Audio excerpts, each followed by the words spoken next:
and I think it's a fascinating time, and I think that's what's so fascinating about the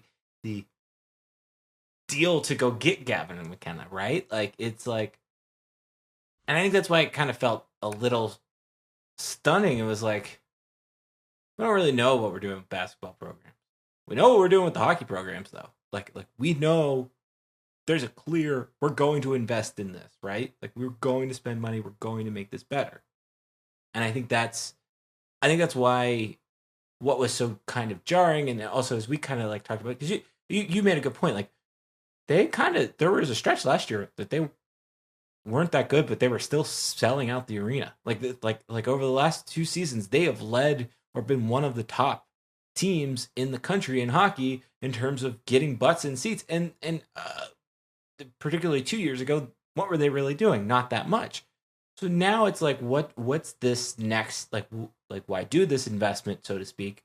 It's a weird thing to talk about for a college student athlete, but it's like, why do this? Well, why not? And like, what? It just feels so exponential of the potential growth, I think. Yeah, and I don't know if we talked about that. I think we traded texts about it, right? Because I wrestle with my practical, like pragmatic, cost-effective, be efficient self versus my PR and marketing self.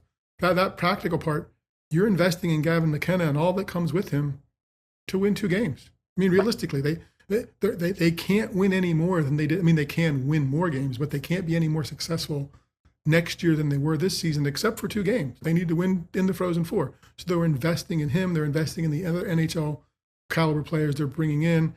Everything else they're going to do is support the program to ostensibly win 2 more games. And they're not going to sell many more seats because they were sold out most of the year.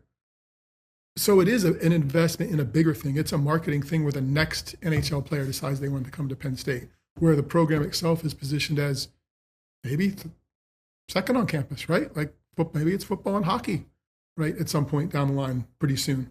So it's about all those other intangible things in some ways that you don't see right away, or that you do know right away, and you're like, we're just going to do this because this is big. This is the splash to make. No. Yeah. Okay.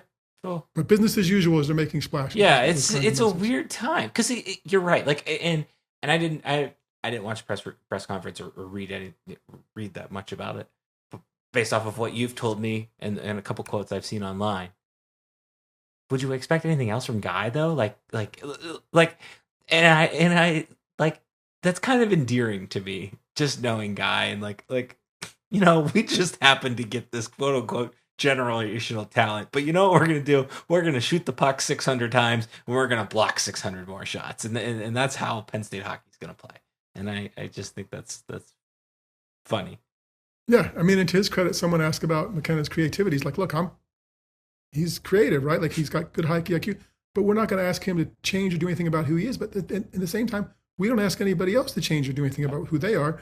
Play Penn State hockey, right? So I think that's why, for me, I think the through line is business as usual. And for them, past 8 months, it's been pretty good business. Yeah.